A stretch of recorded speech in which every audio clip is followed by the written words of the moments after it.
पुण्य कथा सिया राम की सुनाने, गाथा महाभारत के महासंग्राम की गाने, अनेकों पावन पौराणिक कथाओं का लेके उपहार नारद टीवी आ रहा है आपके द्वार।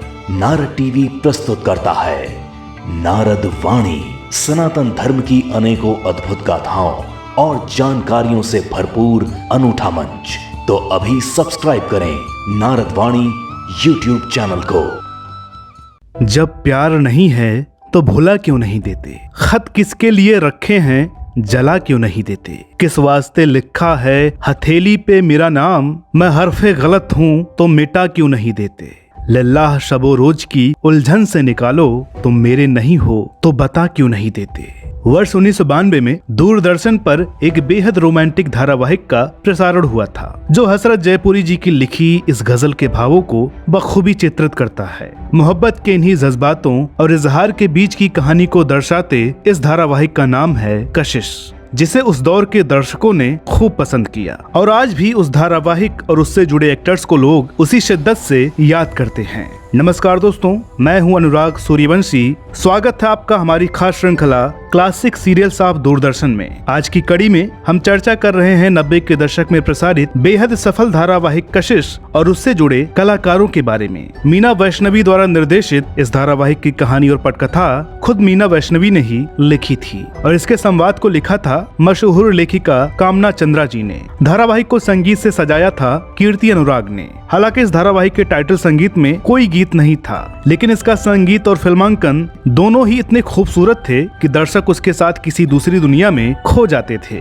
धारावाहिक के बीच बीच में कविता कृष्णमूर्ति और विशाल चंद्रा की आवाज में मीना वैष्णवी की ही लिखी कुछ पंक्तियां जरूर सुनाई देती थीं, जो एक सुकून का एहसास कराती थीं। दूरदर्शन मुंबई द्वारा प्रस्तुत मात्र 8 एपिसोड के इस धारावाहिक की कहानी एक निर्देशक और अभिनेत्री के बीच उस प्रेम पे आधारित है जो एक दूसरे को चाहते तो हैं लेकिन इसका इकरार नहीं करते। इनकार और इजहार के बीच उलझी इस कहानी को अपने अभिनय से जीवंत कर देने वाले एक्टर्स का नाम है सुदेश बेरी और मालविका तिवारी। साथ ही बेहद जिंदा दिल किरदारों में नजर आए थे सनत व्यास और प्रीता माथुर। कुछ अन्य कलाकारों के अलावा धारावाहिक में जानी मानी अभिनेत्री कल्पना अय्यर भी एक सशक्त भूमिका में नजर आई थीं। सबसे पहले बात करते हैं अभिनेता सुदेश बेरी की, जिन्होंने एक गर्म दिमाग लेकिन अपने काम के पक्के डायरेक्टर के चरित्र को अपने दमदार अभिनय से यादगार बना दिया। 2 नवंबर 1960 को मुंबई में जन्मे सुदेश बेरी आज एक जाने माने एक्टर्स में गिने जाते हैं। हालांकि सुदेश के पिता चाहते थे कि वो एक बॉक्सर बने और सुदेश ने बॉक्सिंग की शुरुआत भी कर दी, लेकिन एक दुर्घटना के बाद से उन्होंने बॉक्सिंग से पूरी तरह दूरी बना ली। मुंबई के फिल्मी माहौल में पले बढ़े सुदेश की शुरुआत से ही अभिनय में रुचि थी। उन्होंने कई वर्षों तक नाट्य संस्था इप्टा से जुड़कर रंगमंच पर अभिनय किया,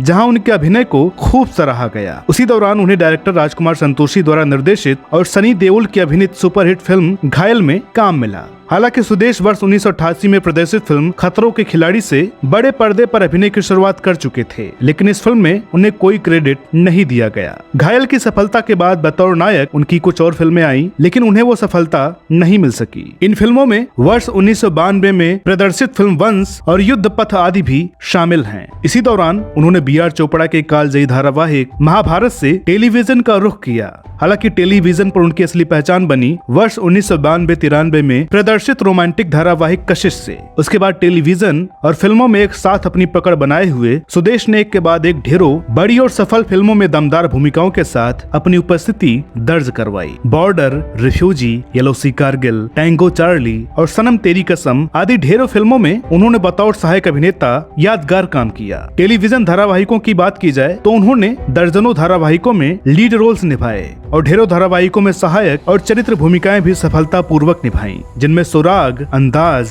अगले जन्म मोहे बिटिया ही की जो, बेगूसराय, सिया के राम या फिर चंद्रकांता जैसे ना जाने कितने धारावाहिक शामिल हैं। दोस्तों, सुदेश हमेशा ये कहते हैं कि टीवी मेरी बीबी है तो फिल्में मेरी माशुका, क्योंकि टीवी ने मुझे बुरे वक्त में संभाला है, जबकि फिल्में जिंदगी में माशुका की तरह आती रही हैं। सुदेश ने हिंदी के अलावा पंजाबी और तमिल सहित अन्य भाषाओं की फिल्मों में भी काम किया। दोस्तों, आपको यह जानकर ताज्जुब होगा कि डर फिल्म में शाहरुख खान का रोल पहले सुदेश बेरी को ऑफर हुआ था, जो कि बाद में आमिर खान को भी ऑफर हो गई थी। दरअसल उन्हें इस फिल्म का टाइटल बड़ा अटपटा लगा था, जो कि अंग्रेजी के हिसाब से डर की जगह डर जैसा दिखता था। सुदेश बेरी की पत्नी का नाम सरिता बेरी है और इनके एक बेटे बेटे हैं सूरज बेरी, जो कि अपने पिता की तरह अभिनय के क्षेत्र से जुड़े हुए हैं। अब बात करते हैं धारावाहिक की नायिका यानी अभिनेत्री मालविका तिवारी की, जिन्होंने अपने अभिनय और अपनी खूबसूरती से दर्शकों के दिलों में अपनी एक खास जगह बना ली थी। मालविका तिवारी का जन्म उत्तर प्रदेश के वाराणसी में हुआ था, जहां उनके पिता एक रेलवे एम्प्लॉय हुआ करते थे।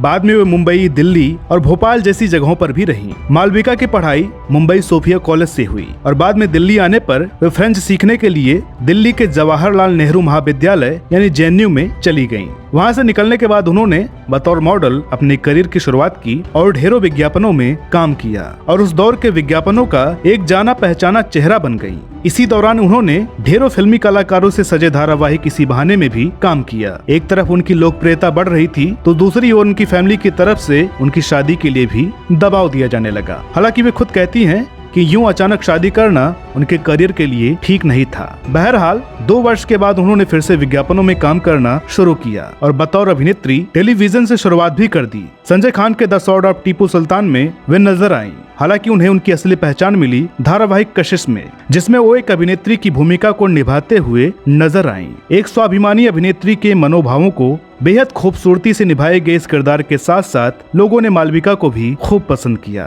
इसी दौरान मालविका के बतौर नायिका एक म्यूजिकल फिल्म बेचैन भी प्रदर्शित हुई, लेकिन यह फिल्म उतनी सफल नहीं हो सकी। हालांकि उन्होंने इस फिल्म से पहले सुभाष घई की फिल्म सौदागर में भी काम किया था। उसके बाद वो चमत्कार, पर्दा है पर्दा और ये मझधार जैसी कुछ फिल्मों में भी नजर आईं। हालांकि उन्होंने फिल्मों के साथ साथ विज्ञापनों और टेलीविजन में भी काम करना जारी रखा था, इसलिए फिल्मों में सफलता न मिलने के बाद भी वे टेलीविजन पे व्यस्त रहीं। मालविका द्वारा निभाए गए धारावाहिक चाणक्य में कल्याणी की सशक्त भूमिका को भी लोगों ने खूब सराहा। वे अलग अलग कहानियों को लेकर बने धारावाहिक मिट्टी के रंग सहित उस दौर के कई धारावाहिकों में नजर आईं।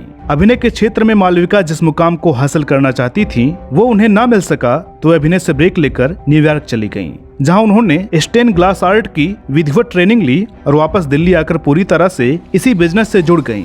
मालविका आज एक सफल बिजनेस वूमन के रूप में जानी जाती हैं। मालविका ने अभिनय की दूसरी पारी में कुछ चुनिंदा रोल्स किए, जिनमें से एक्टर के मेनन का धारावाहिक प्रधानमंत्री प्रमुख है। धारावाहिक की तीसरी सबसे प्रमुख कलाकार थीं अभिनेत्री प्रीता माथुर। 7 नवंबर 1963 को जन्मी प्रीता की शिक्षा दीक्षा अजमेर के सोफिया गर्ल्स कॉलेज से पूरी हुई। पढ़ाई के बाद वे एक कंपनी में डीजीएम के पद पर नियुक्त हो गई थी। अभिनय के प्रति रुझान होने की वजह से वे थिएटर से भी जुड़ गईं। उन्होंने धारावाहिक कशिश में मालविका तिवारी की बेस्ट फ्रेंड की जिंदा दिल और खुशमिजाज लड़की की भूमिका को बखूबी निभाया। सामान्य चेहरे की प्रीता ने इस धारावाहिक में एक थिएटर एक्ट्रेस की भूमिका निभाई थी, जो हर कदम पे मालविका का साथ देती थी। 40 से भी ज्यादा नाटकों के तकरीबन 3000 शोज और ढेरों धारावाहिकों में अभिनय के साथ साथ प्रीता ने सूरज का 7वां घोड़ा, जिंदगी एक जुआ, कभी हाँ कभी ना और आस्था जैसी कई फिल्मों में सशक्त भूमिकाएं निभाई। टेलीविजन पर काम करने के साथ साथ थिएटर से जुड़ी और पूरी तरह समर्पित प्रीता आज भी थिएटर से जुड़ी हैं। प्रीता के पति दिनेश ठाकुर रंगमंच के एक जाने माने अभिनेता और निर्देशक थे।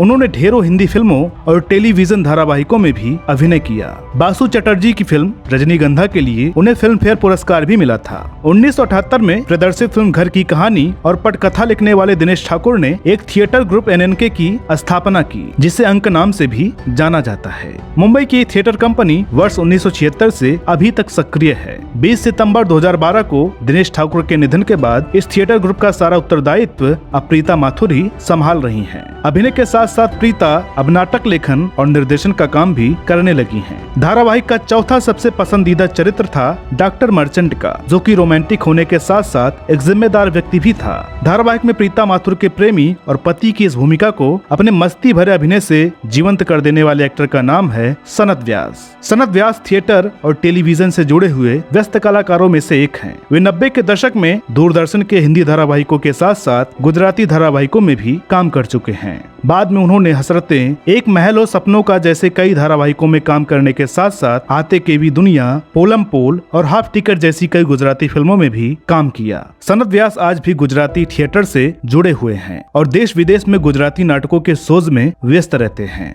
दोस्तों, इस धारावाहिक से जुड़ा एक और नाम है जिनके बारे में बगैर बात किए इस धारावाहिक पे की गई चर्चा अधूरी ही मानी जाएगी, और वो है इस धारावाहिक की संवाद लेखिका कामना चंद्रा जी, जिनके बारे में आज कम लोग ही जानते हैं। यकीनन आपको भी इनके बारे में जानकर ताज्जुब होगा। मुजफ्फरनगर की कामना की पढ़ाई दून के एमकेपी कॉलेज और इलाहाबाद विश्वविद्यालय से हुई। कामना का शुरुआती जीवन बहुत कठिनाइयों में बीता, यहाँ तक कि उनकी पढ़ाई के लिए उनकी मां ने घर की जमीन बेच डाली। पढ़ाई के दौरान ही उन्हें लिखने का शौक हो गया। बाद में कामना ने रेडियो के लिए कई नाटक लिखे और फिल्मों में नाम कमाने के लिए कामना अपनी कहानियों को लेकर राज कपूर के पास पहुंची और राज कपूर ने उनकी लिखी कहानी पर प्रेम रोग बनाई। साथ ही यश चोपड़ा ने उनकी कहानी पर फिल्म चांदनी बनाई। उसके बाद कामना हिंदी फिल्मों की एक व्यस्त कहानी और संवाद लेखिका बन गयी। उन्होंने करीब, भैरवी और 1942 ए लव स्टोरी जैसी ढेरों शानदार फिल्में लिखी। कामना की 2 बेटियां और 1 बेटे हैं। बड़ी बेटी अनुपमा चोपड़ा एक लेखक, पत्रकार और फिल्म समीक्षक हैं। उन्होंने भारतीय सिनेमा पर काफी किताबें लिखी हैं और कई चैनल्स और अखबारों के लिए फिल्म समीक्षक का काम भी किया है। जाने माने लेखक, निर्माता और निर्देशक विधु विनोद चोपड़ा इनके पति हैं। इनकी बेटी यानी कामना जी की नातिन जूनी चोपड़ा भी लेखन के क्षेत्र में सक्रिय हैं। छोटी बेटी तनुजा चंद्रा भी एक लेखक और निर्देशक हैं। उन्होंने जख्म, तमन्ना, दिल तो पागल है आदि ढेरों फिल्मों की कहानियां लिखने के अलावा संघर्ष और दुश्मन जैसी कई दमदार फिल्मों का निर्देशन भी किया है। कामना जी के बेटे विक्रम चंद्रा भारत और अमेरिका के एक मशहूर लेखक हैं। उन्हें अपने पहले ही उपन्यास Red Earth and Pouring Rain के लिए वर्ष 1996 का Commonwealth Writers Prize for Best First Book के लिए पुरस्कृत किया गया था। दोस्तों, हमें उम्मीद है कि दूरदर्शन के बेहद सफल धारावाहिक कशिश से जुड़ा यह वीडियो आपको अवश्य पसंद आया होगा। मिलते हैं अगले वीडियो में ऐसे ही किसी और रोचक वीडियो के साथ। तब तक के लिए नमस्कार।